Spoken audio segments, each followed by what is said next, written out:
Spoštovani novinarji, novinarke, fotografi, snemalci, lepo pozdravljeni na Združenju slovenskih katoliških skavtin in skavtov. Organizacija se sooča s sumom kaznivega dejanja zoper spolno nedotakljivost mladoletnih oseb.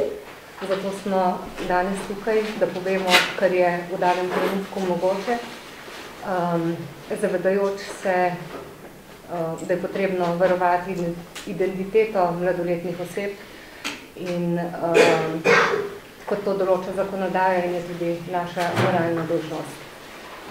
Z nami sta načelnica Tjaša Sušin, načelnik Nejc Kurbus, ki bosta predstavila, kako je organizacija ukrepala. Moje ime je Damjana Pondelek in bom vodila današnjo novinarsko konferenco. Po uvodni predstavitvi pa bomo znotraj omejitev, ki jih nalaga zakonodaja, na voljo tudi za vaša novinarska vprašanja. Tako da predajam besedo gospe Tjaši Sušin. V preteklem tednu smo bili obveščeni o sumu kaznivega dejanja zoper našega prostovoljca. Situacija nas je zelo pretresla, smo pa takoj odreagirali, sestal se izvršni odbor, ki je sprejel sklep o umiku te osebe iz vseh skavtskih aktivnosti. V nadaljevanju smo te osebi tudi osebno vročili sklep, ki ga spoštuje in je sklep sprejel. Takoj smo obvestili starše prizadetih, spodbudili k prijavi, staršem ponudili tudi potencialne, tudi psihosocialno pomoč, stegu pa podporo, zato da lahko naprej izvaja neokrnjene aktivnosti. Poskrbeli smo za to, da se naše aktivnosti še naprej izvajajo v varnem okolju, obvestili vse voditelje in tudi vse starše naših članov. Zavedamo se, da je naša odgovornost, da ravnamo preventivno in da ravnamo v skladu z tem, da ne toleriramo nobene oblike nasilja, da je naša odgovornost pred državo, da v takih situacijah reagiramo, na drugi strani pa nam je zelo, zelo pomembno pri naši vzgoji, da poskrbimo za zaščito otrok in mladostnikov, da ustvarjamo varno okolje, da imamo kompetentne voditelje, ki celostno izvajajo in pripravljajo skavtski program. Od leta 2016 v naši organizaciji deluje program Nisi sam. Gre za program na področju duševnega zdravja, ki krepi torej celostno zdravje in pomaga tako našemu članu, da se razvija in postaja pristen, samostojen, odgovoren in zdrav človek, kristjan in državljan. Na drugi strani pa ravno zaradi tega programa od torej leta 2016 oziroma že 7 let v naši strukturi deluje oseba, ki je odgovorna za koordinacijo dejavnosti, za zaščito otrok in mladostnikov. Seveda smo za zaščito otrok in mladostnikov odgovorni prav vsi, vsak voditelj, vsak prostovoljec, ki izvaja skavtski program. Na drugi strani pa to dosegamo na ta način, da peljemo tekom celega leta ogromno izobraževanj in na vsakem izobraževanju ponujemo tudi vsebine, kjer lahko opolnomočimo voditelje. Hvala lepa, gospod Nejc Kurbus.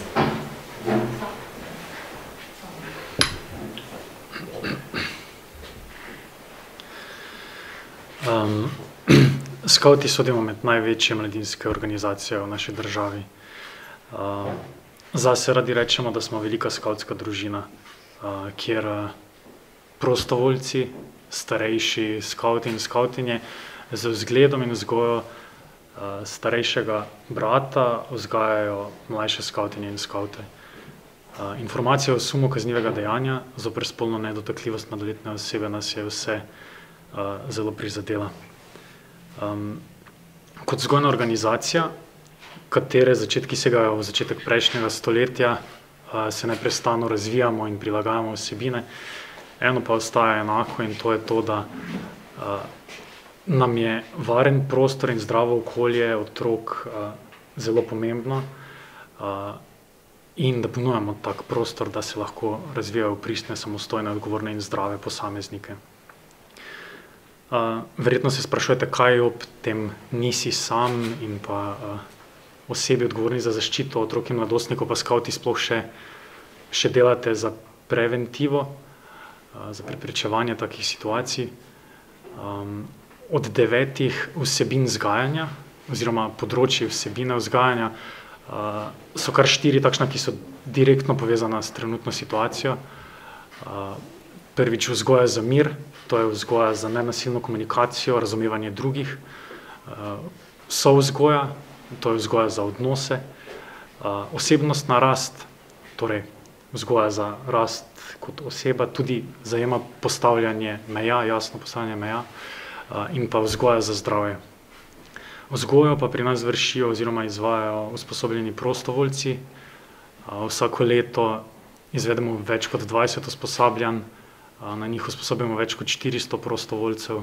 2-krat na leto se zberemo vsi prostovoljci na usposabljanjih za prostovoljce, izvajamo pa tudi modularna usposabljanja in tako skrbimo, da so naši prostovoljci kompetentni. In lahko rečemo, da skavti predstavljajo varno in zdravo vzgojno okolje za rast in odraščanje posameznika. Tudi raziskave, eno izmed njih smo predstavili tudi na Harvardu, kažejo, da so skavti nadpovprečno duševno zdravi posamezniki. Projekti zdravja, ki pa jih že več kot desetletja izvajamo pri skavtih, pa so naša zaveza, da varno in zdravo okolje ustvarjamo, da se trudimo zanj in pri skavtih, kakor tudi izven skavtstva. Kot vzgojna organizacija pa verjamemo v preventivo. Verjamemo, da vzgoja, ki jo izvajamo danes, da bo rodila sadove v prihodnosti. Verjamemo, da na tak način gradimo boljši svet. In trenutno situacijo smo vzeli skrajno resno in se zavezujemo, da bomo naredili vse, kar je v naših močeh, da bomo še naprej krepili naša prizadevanja za varno vzgojno okolje znotraj in izven skavtstva. Na tem mestu se tudi zahvaljujemo vsem vam in vsem tistim dobrim ljudem, ki nam pri tem pomagajo. Hvala lepa obema. Naj poudarimo, da gre za odprt postopek, da je sama preiskava čisto na začetku, da sum kaznivega dejanja zoper spolno nedotakljivost mladoletnih oseb ni dejstvo, ampak sum, ki še ni potrjen. In upoštevajoč navedeno in upoštevajoč omejitve, ki jih nalaga 287. člen Kazenskega zakonika, ki še posebej varuje identiteto mladih, v čemer smo seveda tudi moralno zavezani, vas vabim s vprašanjem v okviru, na katerega bomo lahko odgovorili. Se bomo potrudili. A lahko poveste samo mogoče, za koliko mladoletnikov gre? Vi govorite o množini, ne? Tako. Za eno osebo gre 5 oseb. Koliko so pa stali? Vsi ti podatki bi v bistvu prispevali k tem, da so lažje identificirani. Tako da, žal, ampak bosta kolega odgovorili. Ja. Mislim, če jih je več, Ja. a lahko govorimo o več mladoletnih osebah, se ne rabimo 3 osebe, ampak več oseb. Mi govorimo o večjih osebah, zato ker to tudi pušča prostor za razpravo o tem, koliko oseb je. Lahko povemo, da vzgajamo otroke stare od 6 do 21 let. Naši prostovoljci so stari od 18, ampak načeloma od 21 let naprej. Povprečna starost je pa 24 let. Sicer pa informacije, ki lahko nakazuje na identiteto mladih oseb, ki so v tem primeru lahko prizadete, ne moramo. Če poveste, kdo da se sploh obvestil, a so to otroci sami potožili, a so to starši, kje ste sploh zvedli in koliko časa je bil ta dotični prostovoljec v vaših vrstah? Žal zaradi postopka preiskave ne moremo povedati, kdo je podal prijave in koliko časa je prostovoljec, ker bi to lahko domnevno razkrili identiteto. Kar pa je pomembno, je pa to, da smo tega prostovoljca nemudoma umaknili in naprej zagotavljamo varno okolje. Želimo pa si in sodelujemo z pristojnimi organi za čim hitrejšo razjasnitev okoliščin. Kje pa se je mogoče to dogajalo? Je bilo to na kakšnih vaših aktivnostih, kakšnih taborih, ali je bilo to tukaj, ali lahko mogoče to malo več poveste vsaj?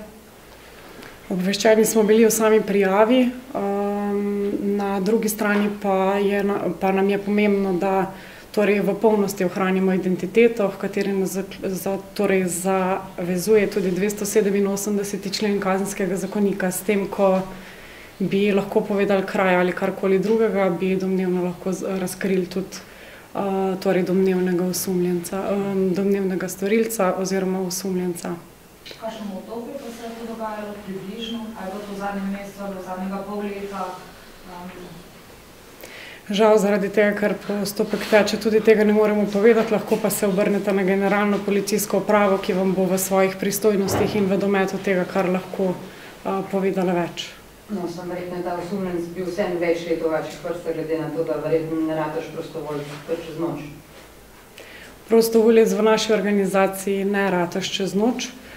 Prostovoljec torej je običajno izhaja iz članskih vrst, torej je bil že prej član, ni pa seveda nujno, na katerem koli delu pa se priključi, gre čez določena usposabljanja, sprejetje v skupnost, kjer tudi zato, da da skavtsko obljubo, torej našo rutico, potrebuje doseči neko osnovno in skavtsko znanje in pač veščinsko znanje. In v bistvu se potem trudimo na vsak način omogočiti to, da ima dostop do naših vsebin, da se lahko udeleži. Izobraževanja v naši organizaciji niso obvezna, se pa jih udeležuje večina naših prostovoljcev. Na drugi strani pa lahko poudarim, da se 2-krat letno zbere tudi na državnem srečanju voditeljev, torej tam se zbere okrog 400 naših voditeljev oziroma prostovoljcev, 1200. Torej jih je pa v organizaciji približno. Vsakmu torej na nekem mestu pride tudi do vsebin, ki so pomembne za ustvarjanje varnega okolja in za zaščito otrok in mladostnikov. In na to osebo že zdaj ni bilo še nobenih pritožb? Mi zaenkrat nismo bili o ničemer obveščeni, takoj ko smo pač zaznali, da obstaja sum, smo ustrezno odreagirali, kot nam to nalaga tudi zakon. Ste rekli 1200 prostovoljcev, koliko imate pa otrok? Vse skupaj nas je v organizaciji okoli 6000. Ali lahko poveste, koliko pogosti so takšni primeri, pa tudi če pogledamo recimo drugod v Evropi, je tega pri nas več, manj? V naši organizaciji se s tem primerom soočamo prvič. Smo zelo pretreseni, zavedamo se odgovornosti, torej kot sem že rekla, ki nam jo nalaga zakon, na drugi strani pa tudi odgovornosti, da ko vzgajamo, je potrebno zagotavljati varen prostor. Tako da v preteklosti pač takšnih primerov ni bilo, zavedamo pa se, da lahko v vsaki organizaciji do takšnega primera pride in da je odgovornost nas vseh zagotoviti ničelno toleranco do vsakovrstnega nasilja in na drugi strani poskrbeti za varnost otrok in mladostnikov. Hvala lepa za vaše vprašanje. Povejte. Zadeva je zdaj na policiji, če prav razumem. Vi ste pa starše obvestili, pa pogovorili ste se s svojimi prostovoljci. A je še kaj bo zdaj sledilo z vaše strani? Kako se bo zadeva odvijala? Torej, mi smo obvestili starše potencialno ogroženih mladostnikov in ponudili psihosocialno pomoč, tako otrokom, staršem, tudi prostovoljcem. Sedaj pa, kot smo že večkrat omenjali, že nasploh, že dolga leta delamo na preventivi, delamo na duševnem zdravju, zavedamo pa se, da so takšne situacije pač še dodatna preizkušnja, zato bomo sedaj še okrepili prizadevanja na tem področju vzgoje. Primer bo pa policija predelena. Tako, na naši strani je, da transparentno komuniciramo, zato smo tudi to želeli sporočiti. Tudi zato, da omogočamo okolje, v katerem ne uhajajo informacije, ki niso potrjene, in lahko ovirajo preiskavo, predvsem pa ogrožajo varnost potencialno prizadetih mladih. O tem, kdo je kriv in tako naprej, pa bo odločali pristojni organi. Pa te otroci še ostajajo v vaši organizaciji, ali je ta izkušnja pač? Otroci ostajajo v naši organizaciji in prav tako starši so pač sodelovalni. Zelo veliko gradimo na zaupanju. Tudi v tem trenutku smo odprli e-mail starsi@skauti.si, na katerega se starši lahko obrnejo za vprašanje, komentarji in besedami. Tako da se trudimo pač zagotavljati in res ravno z umikom smo dali tudi vedeti, da zagotavljamo varno okolje še naprej in lahko aktivnosti torej v vseh lokalnih enotah nemoteno potekajo naprej. Hvala za vsa vprašanja. Morda še zaključna beseda, misel, Tjaša? Torej, v nadaljevanju se bomo še naprej trudili po naših najboljših močeh zagotavljati varno okolje, kjer se bodo otroci počutili sproščeno in bodo imeli priložnost, tako otroci kot v bistvu staršem bo to neka priložnost dodatne vzgoje. Skavtstvo je vzgoja za življenje in želimo si, da naše vrednote, da vse, kar zagovarjamo, še naprej dosega kvalitetne rezultate in naši otroci, naši mladi postajajo aktivni državljani na vseh ravneh. Naredili bomo vse, kar je v naši moči, zato da bomo delovali preventivno, da bomo opolnomočili voditelje in še naprej delali v skladu s tem, kar tudi živimo.